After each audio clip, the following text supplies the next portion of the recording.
We are at the mining investment event in Quebec City, and I am joined now by Saf Dhillon, CEO and President of iMetal Resources.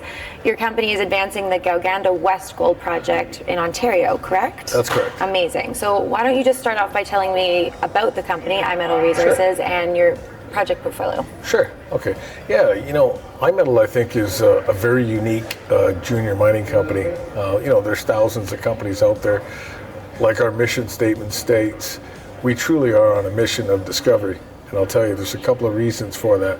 We've got 3 projects. So we've got 2 gold projects in Ontario, graphite in Quebec, and then we also signed an LOI on an antimony project last year in 2025, antimony project in Bosnia. And we're really excited about that because apparently it's getting close to decision-making time, and we're probably going to find out in the next 30 days or so if we're actually going to get an opportunity to close on this transaction.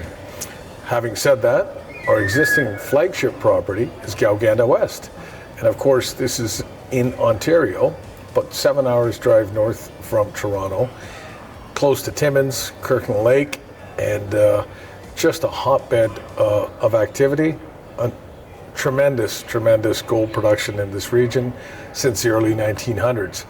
And what truly sets Gowganda West, and therefore iMetals, I think, is that as many geologists have stated, where's the best place to look for gold?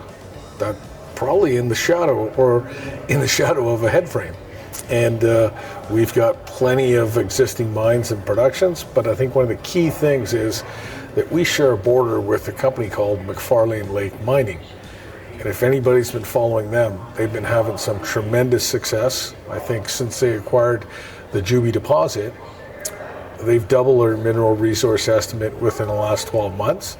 And just within the last few weeks, within the last 30 days, they've put out some more news, increasing the size of their deposit, and they've brought on now some key strategic investors.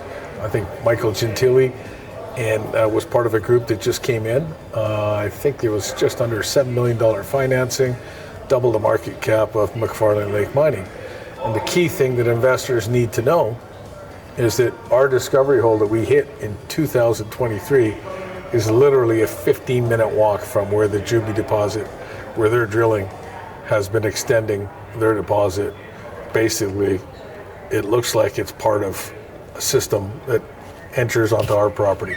As we know, rocks don't know boundaries. So the theory's always been that we host the extension of what is known as the Juby deposit, or we have another system, but we definitely know we have a structure on our side of the fence. Wow, location, right? Exactly. Marketing 101. You took the words out of my mouth. I was going to say that. Well, it is. It's an amazing region, and just the fact that you're located near so many significant gold projects in the Abitibi is amazing and a huge advantage. Yes. With Gowganda West, you've reported with drilling some broad gold mineralization. So what are those results telling you about the potential of where this could go? Yeah, the discovery hole that we announced back in, I think it's June of 2023, when nobody cared because gold was only at $1,800 an ounce, we hit 50 meters of, approximately 50 meters of 0.8 grams per ton. And I'm not a geologist, I'm not very technical, but the way it was explained to me, because I thought, oh, this is not very good, it's under a gram, but the way it was explained to me is on the back of a napkin, math, we get another 4 to 6 holes like that.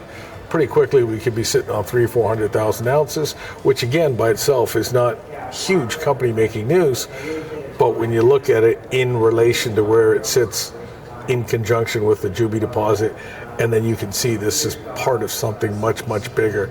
And that's where I think iMetal is going. We're going to be part of something bigger that's bigger than us, obviously, now. Amazing. We're excited. Yeah, it is an exciting story. So you have the projects in Ontario, Quebec, and Bosnia, correct? Bosnia is still a potential. Okay. We've signed an LOI, yeah. But that's 300,000 tons of 4% antimony. So okay. We're hoping to find some good news there as well. Yeah. Speaking of news, I'd love to just ask about some maybe key catalysts or milestones that investors can look forward to over the next 12 months. I think in the next 12 months we could probably see possibility of a financing, probably announcing some more drilling at Gowganda West, continue to build on that discovery hole, hopefully start building some resources, and then build that deposit, and then potentially sign a definitive agreement or a purchase sale agreement on this Bosnian antimony asset. So I think the company's going to be in a completely different state 6 months from now. Forget 12 months from now.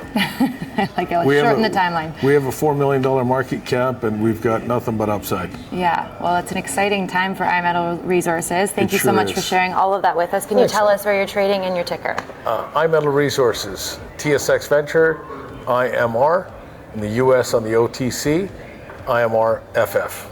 Amazing. Thanks so much for being with us, Saf. Thank you.